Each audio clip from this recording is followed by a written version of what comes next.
everyone, welcome to Keto and Crime and Thought Crime. Today I got kind of a special reflection video for you. I was asked a very interesting question by a longtime subscriber who comments often and messages me often. I really enjoy reading what she has to say and talking to her. She always asks very good questions that make me think.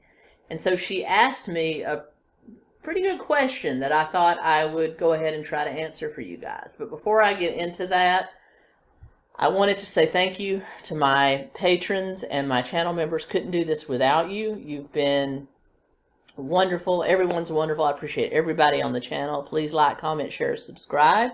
I have a great 2021 planned out. Next week we are getting into Martha Stewart and a two-parter on televangelists, which is actually some of my favorite stuff to cover. We're getting back into cult watch and going to do some televangelists.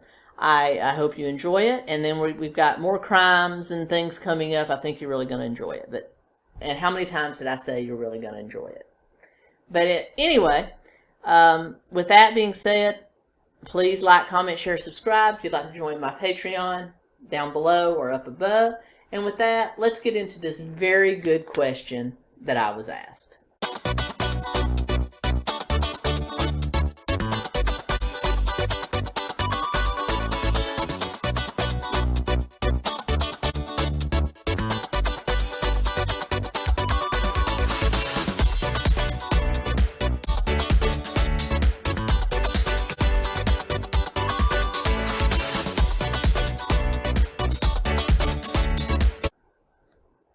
And again, M, you know who you are. I'm not going to put your full channel channel name out there, but I'm going to read your question and then take it point by point. And I think maybe this could be good for all of us. So she asked me because I have read so many of Chad's books, and she uses books in quotes because indeed, yeah, I'm hesitant to call them that, and that I've read Melanie Gibb's book, that I might have some unique insights on how these books may have kind of foretold what happened, because most of these books were written well before Louis Vallow, JJ, and 𝗙lie. So how did the mindsets portrayed in this book really come through on what happened? So she asked me this in a few parts. She said, that being said, what are my opinions on Melanie Gibb's culpability and what happened to the children? Okay, I'm going to take that question first. Okay, from what I read in Melanie Gibb's Field of Fire, she seemed to be very resentful of her marriage and her children in general. Now, that's just the idea I got. She may have been writing in a totally different way, but from the way her thoughts on the page flowed forward to me, it was very much that she resented being tied down as a wife and mother quite young. And she also felt kind of resentful that maybe her parents had not guarded her from evil in the way that she wanted to guard her children. Remember, she took television away from her children and all of this stuff. So in a way, I feel like she might have had some sort of agitation or almost hate toward children in a way.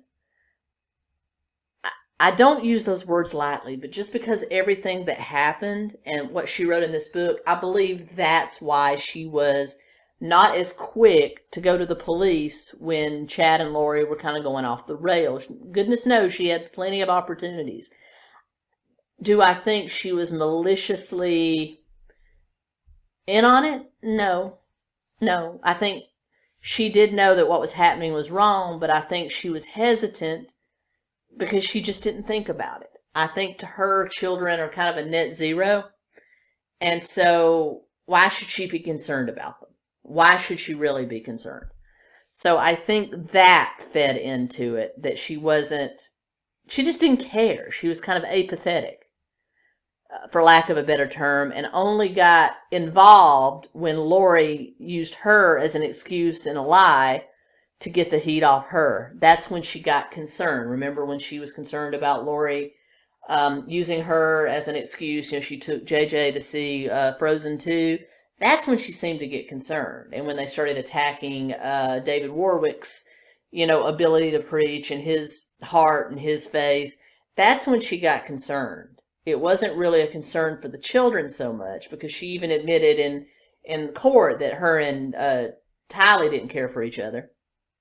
You know, JJ kind of lived in his head, so he wasn't really affectionate toward her either. So she was kind of apathetic where they were concerned, and she really got concerned when she was drug into it. And so I think she was apathetic, not necessarily culpable, because she just didn't consider the children, I guess, worth speaking out for. Does that speak to her guilt? No. But does it speak to her character? Absolutely. Next question. From my perspective of the inner working of Melanie Gibb and Chad Daybell, do you feel like Melanie Gibb could have been a person to just blindly be sucked into this situation, or do you feel like she's more of a person who would not be easily swayed by a zealot? Oh gosh, that's a big one. I don't feel that Melanie Gibb was swayed by anything. I think Melanie Gibb stepped headlong into this type of insanity, because it was obvious when I read her book that these types of extremist thoughts were in there. Maybe not to the degree that they were for Chad Daybell, obviously, with the near-death experiences and things like that. But she did have a brain that was built for religious extremes. And I think when she met David Warwick, who had very similar views to Chad Daybell, and got involved with him romantically, I think that's what sucked her in. I think it was less Daybell and more Warwick. And then when she became friends with Lori Vallow, who was also kind of, that she got into it more. And then when she was called a seeker by certain members of the 𝗟𝗏 group, like she was something special, her and Lori, then she got kind of a pumped up ego and stepped headlong into it. I almost think that it was like she saw, now this is just the impression I get, that she saw Chad and Lori as king and queen, but maybe her and David were prince and princess of this whole whatever it was. So I think she stepped headlong into the belief system because she felt important, and she felt like she was kind of a big fish in a small pond kind of thing. So I don't think she was sucked into it by Daybell at all. I think she was primed and ready. And then her and Warwick's beliefs melded with theirs. And then we get this whole, calamity, and then her apathy toward children and all this stuff. I think that's what happened. And then she asked a couple of other questions, mainly leading to, basically boiling down to, I think Lori was the kingpin, or do I think Chad was the kingpin? I don't know. I think Lori, and based on those phone conversations that we heard, and I'm going to link my entire Lori and Chad Daybell playlist up here. If you're not familiar with the case, or if you want more insight, definitely click on that. I'm going to say that Chad was already suffering from a lot of delusions of grandeur. And so he saw himself as something more than he was, or he imagined himself to be something more than he was. And then I think he brought Lori into a new brand of extremism. I think Lori was always a religious extremist, but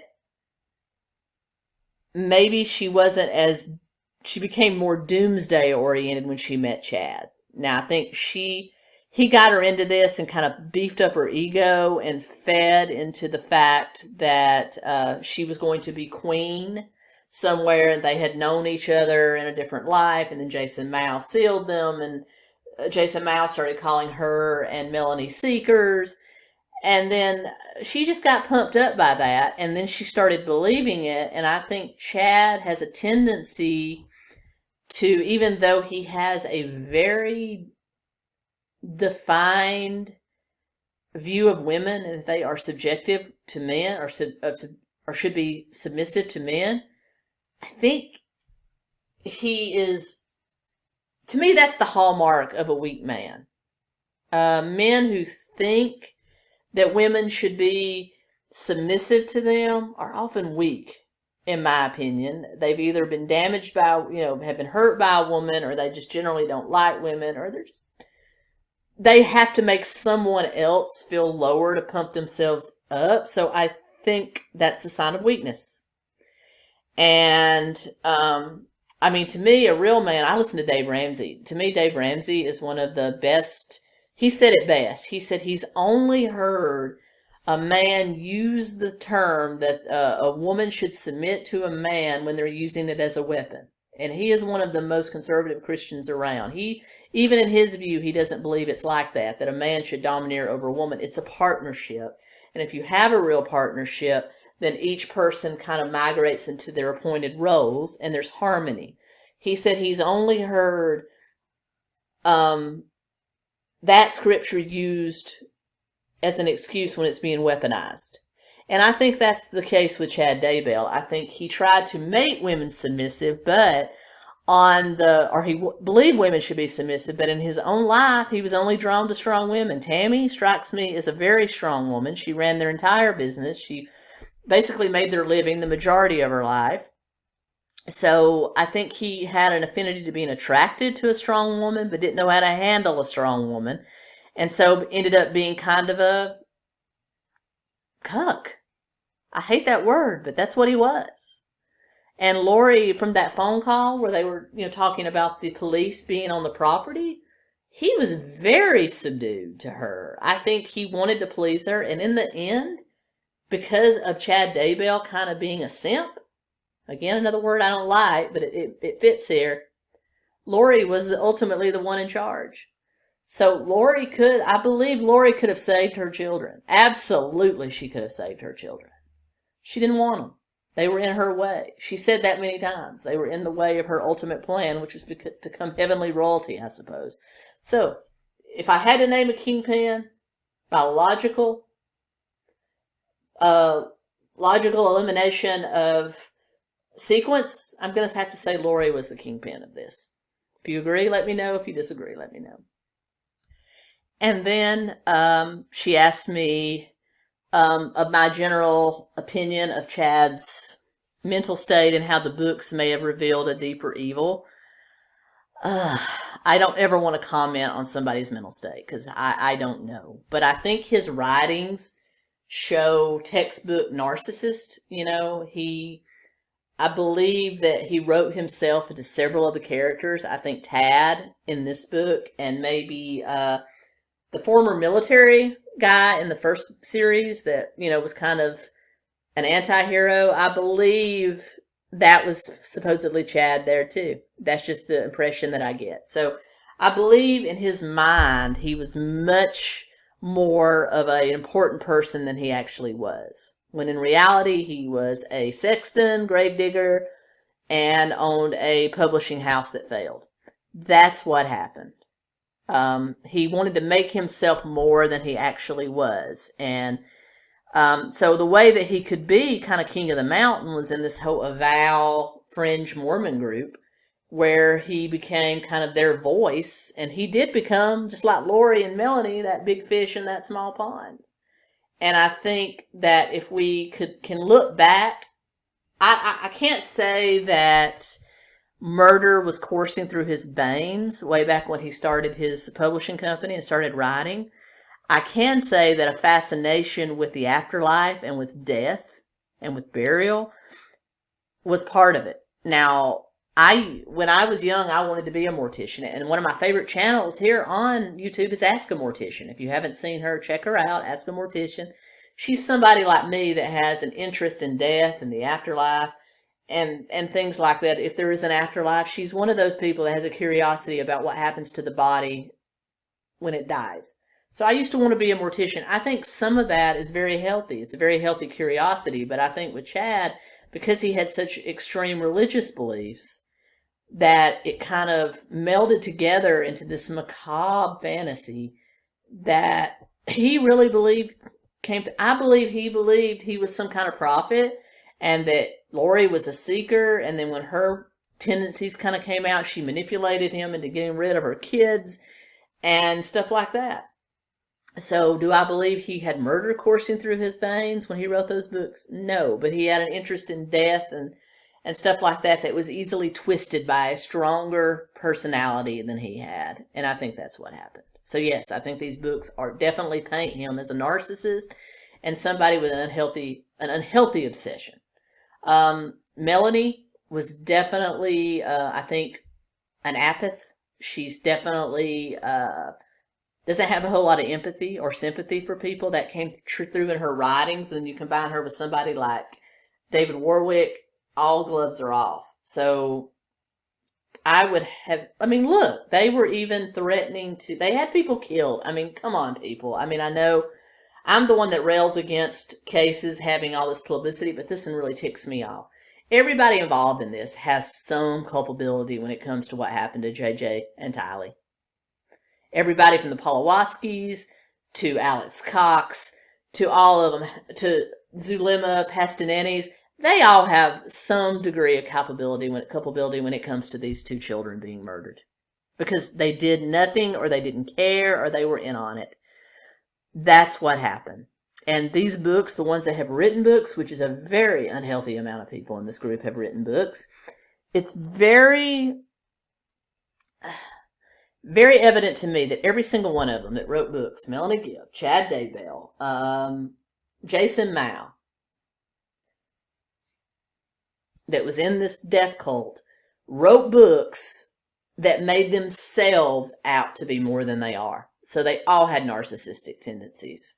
And when you combine that with the crap within the religious fanaticism, it leads to what happened. You can look back and see that happening to cult. Look at Jim Jones. I would put Jim Jones and Chad Daybell on equal. I mean, of course, the number of people is very different. But Jim Jones, and I have a 4-part series on him if you'd like to see it. He was a textbook narcissist who used religion as a tool to control others. Same way Chad Daybell was. And I think, and Jim Jones had the same strange relationship with women. He surrounded himself with very strong women, but yet put them in, tried to subjugate them at the same time. You can see that with him as well. So it's usually a weak man that becomes a cult leader. It's not a strong man, because they are easily manipulated by those around them. And so that's what happened here. That's what happened here.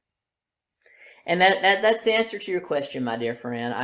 Your questions, my dear friend. I hope that answers them. I hope you all enjoyed this. I've enjoyed reading these books. I will read some more. I need a little mental break first, but I will read some more. And I will be back soon with another video. I hope you're all doing well. And until next time, 𝗙់and 𝗀𝗏.